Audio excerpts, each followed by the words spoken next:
I'm here to unveil our latest effort and most successful effort so far, which is still very much a work in process. I'm actually wearing the device right now, and we've sort of cobbled it together with components that are off the shelf, and that, by the way, only cost $350 at this point in time. I'm wearing a camera, just a simple webcam, a portable battery-powered projection system with a little mirror. These components communicate to my cell phone in my pocket, which acts as the communication and computation device. And in the video here, we see my student Pranav Mistry, who's really the genius who's been implementing and designing this whole system. And we see how this system lets him walk up to any surface and start using his hands to interact with the information that is projected in front of him. The system tracks the 4 significant fingers. In this case, he's wearing simple marker caps that you may recognize. But if you want a more stylish version, you could also paint your nails in different colors.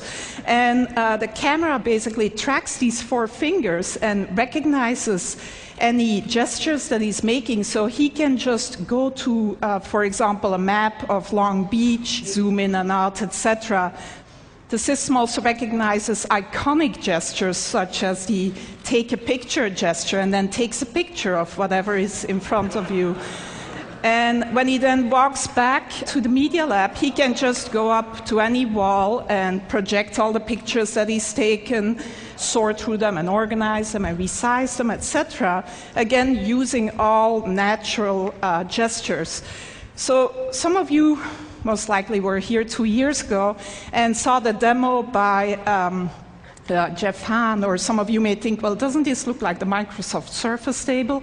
And yes, you also interact using natural gestures, both hands, etc.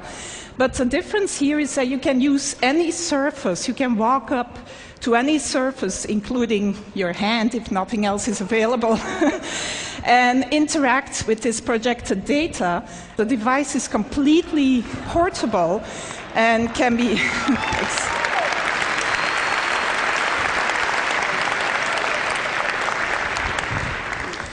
So one important difference is that it's totally mobile.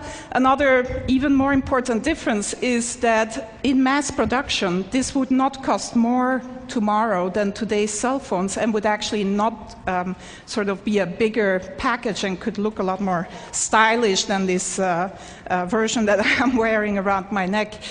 But other than letting some of you live out your fantasy of looking as cool as Tom Cruise in Minority Report, the reason why we're really excited about this device is that it really can act as one of these sixth sense devices that gives you relevant information about whatever is in front of you.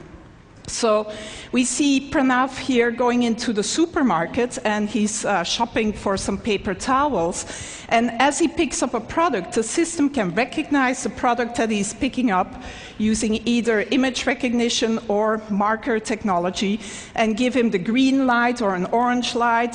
He can ask for additional information.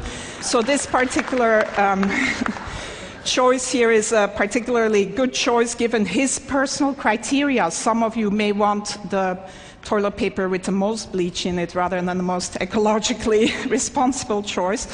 But if he picks up a book in the bookstore, he can get the Amazon rating, gets projected right on the cover of the book. This is Juan's book, our previous speaker, which gets a great rating, by the way, at Amazon. And so Pranav turns the page of the book and can then see additional information about the book, reader comments, maybe sort of information by his favorite critic, etc. If he turns to a particular page, he finds an annotation by maybe an expert of a friend of ours that gives him a little bit of additional information about whatever is on that particular page. Reading the newspaper, it never has to be outdated. You can get video annotations of the events that you're reading about. You can get the latest sports scores, etc. This is a more controversial one. As you interact with someone at TED, maybe, you can see a word cloud of the tags, the words that are associated with that person in their blog and personal web pages. In this case, the student is interested in cameras, etc. On your way to the airport, if you pick up your boarding pass, it can tell you that your flight is delayed, that the gate has changed, etc. And if you need to know what the current time is, it's as simple as drawing a watch on your arm.